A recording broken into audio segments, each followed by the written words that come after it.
Welcome to Five Fires YouTube. Today we're going to be talking about all the construction happening in Toontown. So Toontown, it's been a wonderful success. All the families and everybody that's visited there has nothing but good things to say. But at the same time, there's been a lot of construction that has now gone up, and it's been up for a while. And we got more clarity of what's going on. A big shout out right here to Sorcerer Blog. Tagged me today. Finally had some time to do this video. And I was trying to get like the same angle because a long time ago at the opening of Toontown, I had a chance to do a live stream to kind of capture that same angle.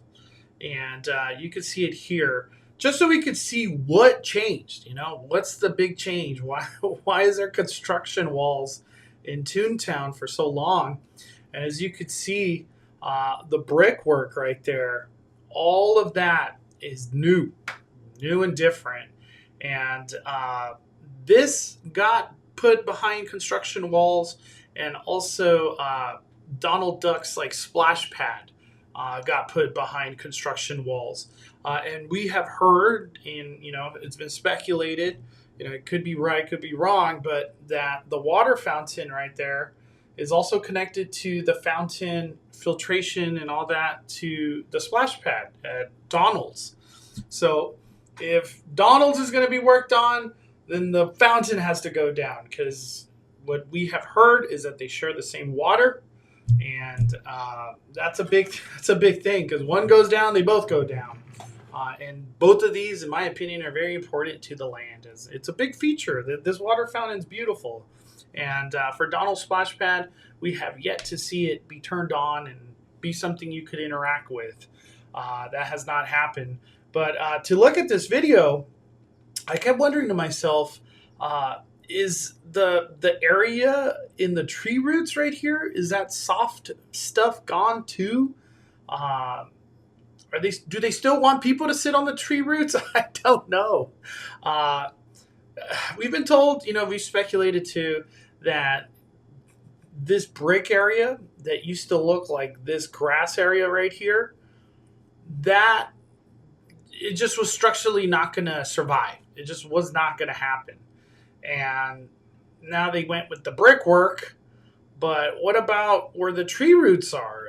That's like very soft foam stuff too, so lots of questions. Is Toontown going to go under construction down the line, maybe next year again too, to kind of finish out things?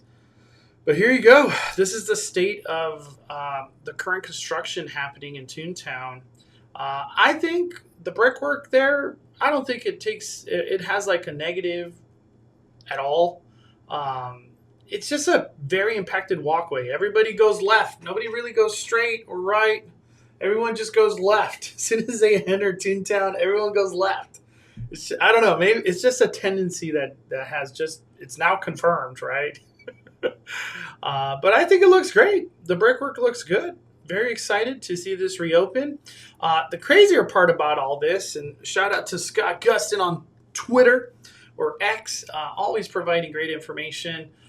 Centennial Park, which is what we were just looking at, it's going to reopen October 30th. And that's so right around the corner. The fountain is set to reopen on November 10th. So only the park's going to reopen, but the fountain on the 10th. So that's quite a ways out. A lot of work going on. Hopefully that means November 10th. Maybe the splash pad at Donald's could reopen.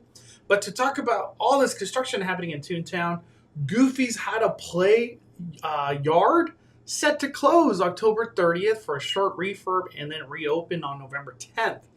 So I guess November 10th is the day to go to Toontown to hopefully see no construction walls. But I'm glad this is all being done.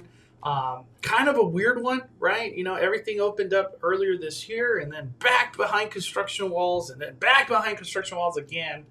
But I think these are going to be really good moves that, they're not going to have to address again in the near future. Just wanted to provide a quick update. I can't wait to be out of the Disney Magic Key Gel. We'll definitely be covering all these updates in person once I get out of the doghouse with the Magic Key program, which is soon. But thank you everybody for your time. Just wanted to provide an update because I know a lot of people follow Five Fires and for updates and what's going on at the parks.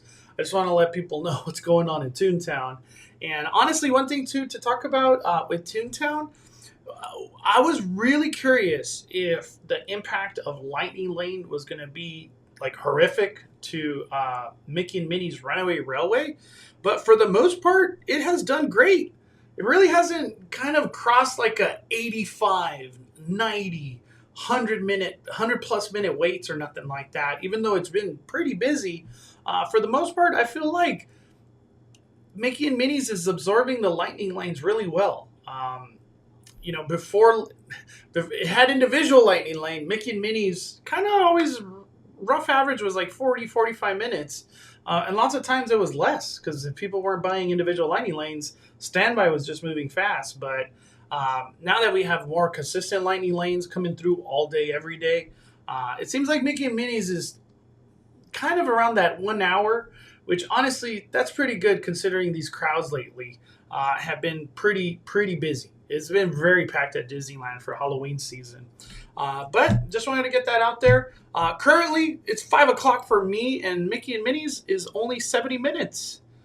So that's not that bad. That is not... Actually, never mind. I take that back. That's Roger Rabbit. Wow. Roger Rabbit.